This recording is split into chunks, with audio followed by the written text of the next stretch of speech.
नमस्कार। कभी सोचा है कि हमारे हाथ में जो स्मार्टफोन है या डेस्क पर जो लैपटॉप रखा है वो इतना पावरफुल बना कैसे? तो चलिए आज उस शानदार सफर पर चलते हैं जिसने इन मशीनों को बनाया है। बिल्कुल। आज ये डिवाइस हमारी जिंदगी का इतना जरूरी हिस्सा है कि इनके बिना तो कुछ सोचा भी नहीं जा सकता। लेकिन कहानी हमेशा से ऐसी नहीं थी। इनकी शुरुआत काफी अलग थी।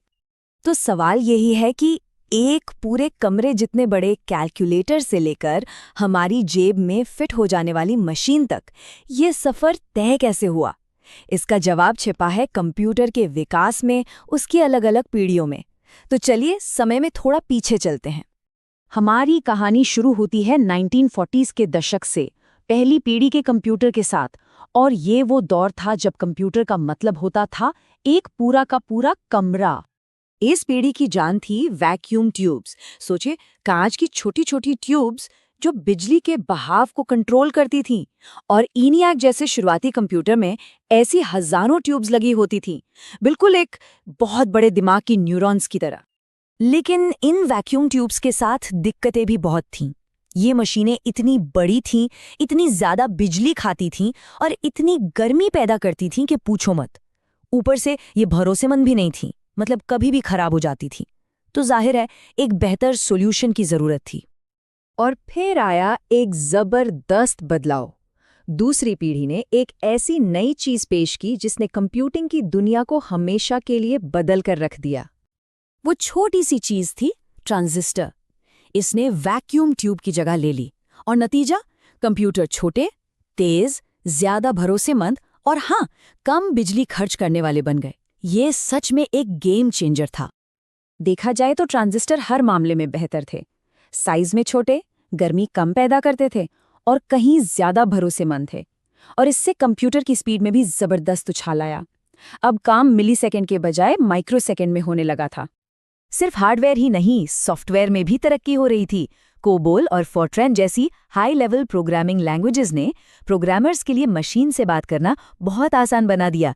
इससे कंप्यूटर बिजनेस और साइंस के लिए और भी काम के टूल बन गए। अब आते हैं तीसरी और चौथी पीढ़ी पर। यहाँ सारा ध्यान था मिनिएचराइजेशन पर, यानी चीजों को छोटा और छोटा करने पर।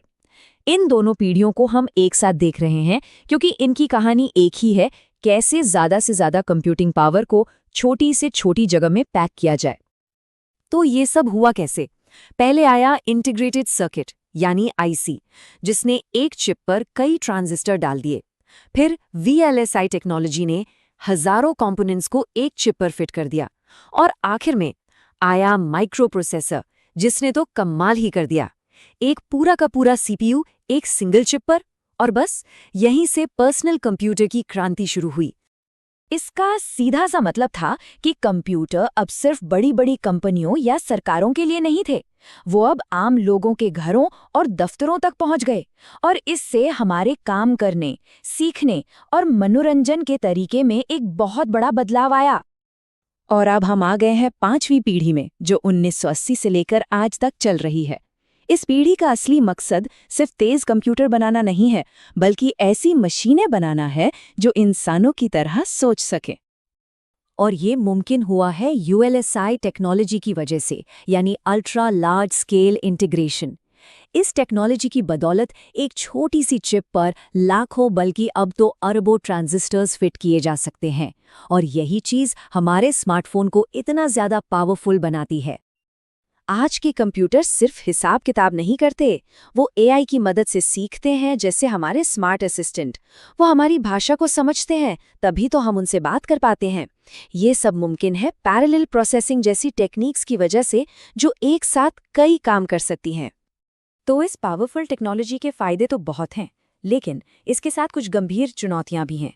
प्राइवेसी, सिक्योरिटी और नौकरियों पर AI के असर जैसे ज़रूरी सवालों से हमें निपटना होगा। तो भविष्य में क्या है? AI और क्वांटम कंप्यूटिंग जैसी टेक्नोलॉजी के साथ हम शायद छठी पीढ़ी की दहलीज पर खड़े हैं। ये कैसी दिखेगी, ये तो आने वाला वक्त ही बताएगा। लेकिन एक बात पक्की है, कंप्यूटर का ये विकास अभी खत्म नहीं हुआ है। ये तो सोचने वाली बात है ना। Like, subscribe, and share the channel.